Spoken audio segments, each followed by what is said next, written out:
this is the rear quarter that I sprayed, and those are all runs. Oh man, and I'm gonna try and fix them. So I'll let you know how it goes. Otherwise, it's a respray, and we don't want that. But I will put up on screen now the before and after so far. I think I did a pretty good job on that repair. Just not a very good job on the lacquering, unfortunately.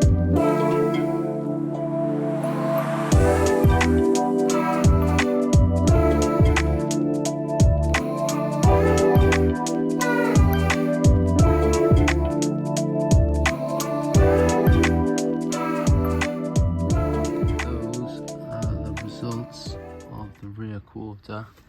So as you saw earlier, we had the runs going down that body line there, but I've got nothing on there now, which is beautiful, and it all blends into one nicely, because this is original and this is what I painted down here.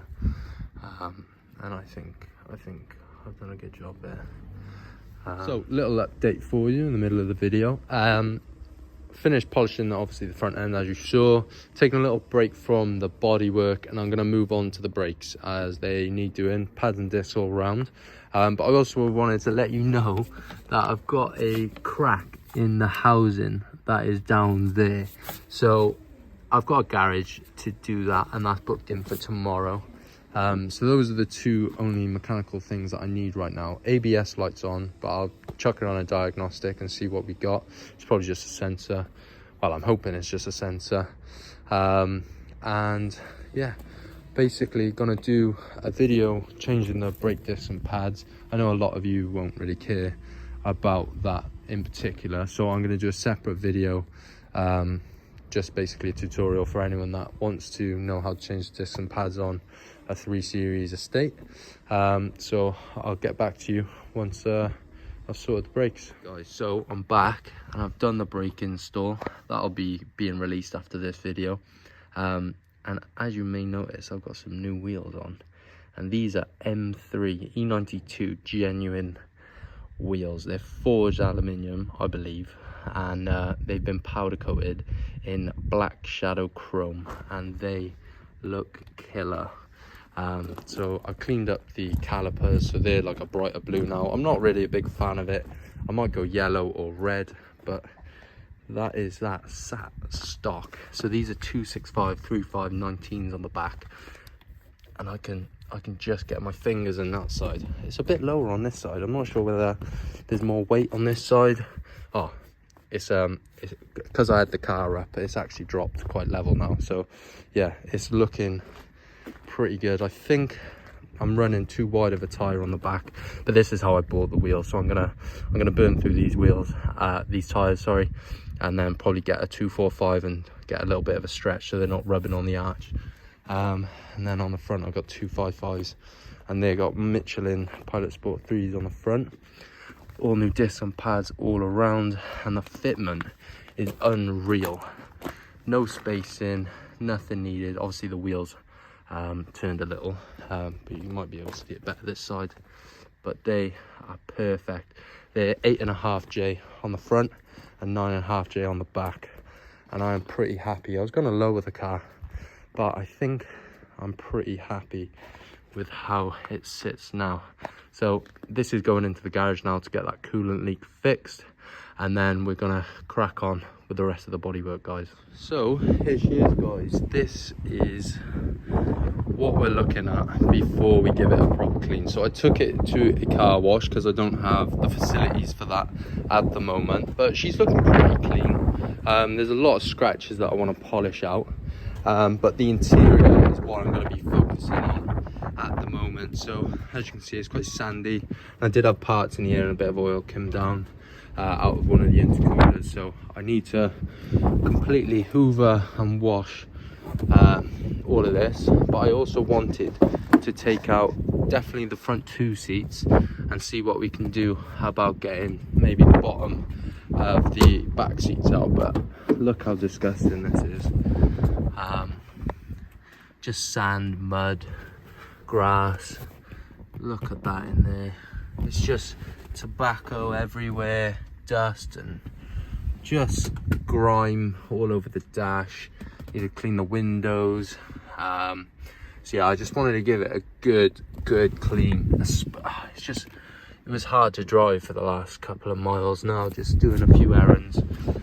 So yeah, just giving you a good look of what it looks like beforehand, because hopefully we're going to transform this thing in the next couple of hours, definitely on the inside. And if you want, I'm going to give the whole car a polish, because I flat and polished the bonnet and the wings, as you saw. But I just got to mop the rest up just to get the swirls and scratches out of it. So let's crack on and take those front seats out.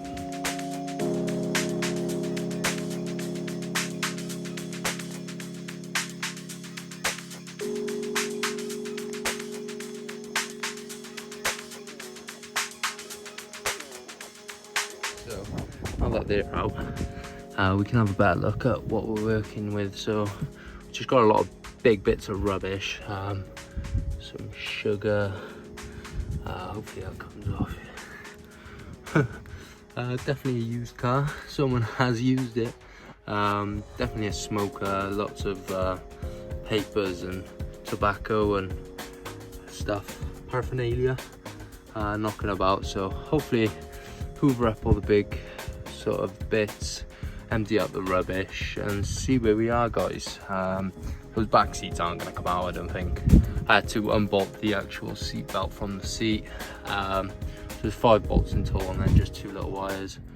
So yeah, let's get to cleaning this thing. Wish me luck.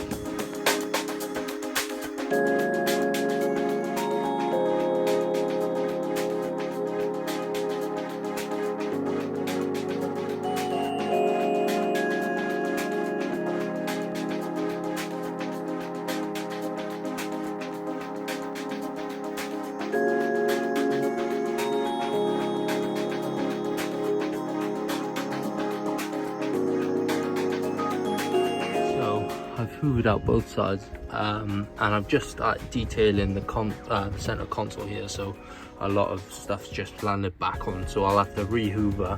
But here we are so far. It's not 100%. I'm really not happy with this sweet sticky stuff that's stuck here. If any of you can give me some tips on how to get that off.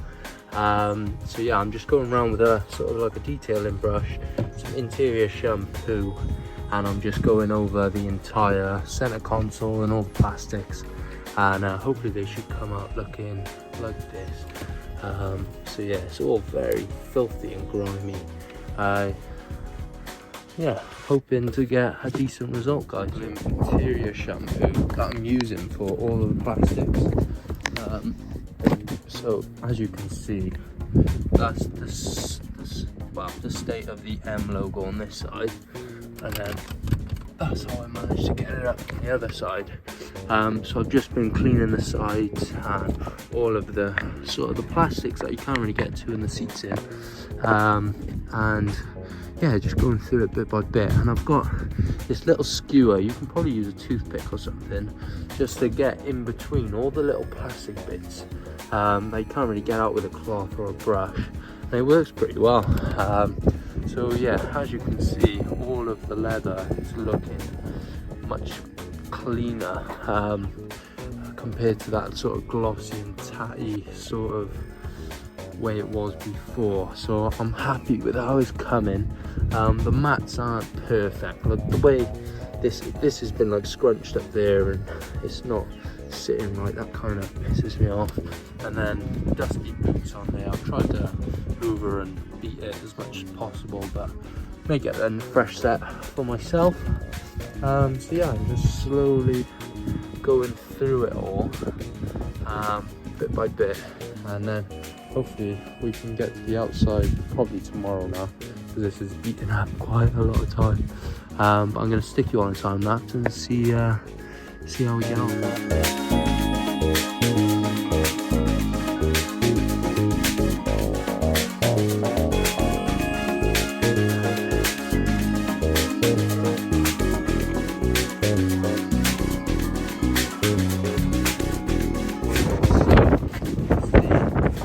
Front done, chromos are looking. Leather's looking nice and clean. All the plastics are sound. So it's looking like an interior again. Obviously that map shows you. Yeah, really happy with how it looks now. Much happier to actually drive this thing with the way it is now. Now I've got to put my time into the back like this. So I'll do the same treatment on the back here with the leather cleaner and detailing all the plastics and the leathers on the door cards. But to be fair, I'm no detailer. I'm just a man with a Henry Hoover. But I'm really happy with how this has come out. So yeah, I'm going to put some time into the back now before it gets darker. We're losing the light, so I'm going to crack right on and clean all this up. That's the one side done. Once again, not mint, because the wind is blowing all the crap everywhere. But leather's conditioned and cleaned this side, so all the crumbs are out. I'm just got to do the door card, and then I'm going to move on to the other side. We've got a little white stain over there as well. So with the interior clean, much cleaner than what it was, we can now move on to the exterior, and it is a mess. So I haven't polished it up properly where I painted.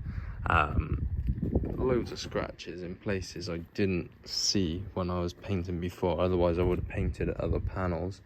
But we need to polish it up. As you can see, the scratches there. I'm going to be trying to remove as many of them as possible and do some touch-ups here and there. So I'm going to stick you up on a time lapse and get this thing sorted.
There we have it, guys. As you just saw, I gave it a full polish all round. All the swirl marks are gone. Went over it with a blue top just to de-hologram it basically, and she's looking smart. So I've got tints booked in next week, and then I think I'm gonna call it a day basically on the build. She is looking good. A lot more damage on the rear than I first sort of assessed, but she's looking good all around, I gotta be honest. She is a used car, so you gotta stop somewhere, sort of thing. But that rear bumper could definitely do with a lick of paint. Scratches all over. This is the worst one there, but yeah, not much else to say on this, guys, but I think she's come out quite nicely. Right, and there we have it, guys. That's where I'm going to end out. It's been raining and I've been using the car, so it's not really worth showing you anymore, but you saw it at its peak and probably the cleanest it'll ever be, because I'm going to be using it back and forth to work now and doing odd jobs. But yeah, if you did enjoy the video, please give me a thumbs up, because I really did try my best with this one. I know the filming and all the editing isn't really the best still, but I hope the content is up to standard, up to scratch. Yeah, thank you all for watching this episode, guys. I'll hopefully get another episode out soon, and I'll catch you all in the near future, guys. Peace.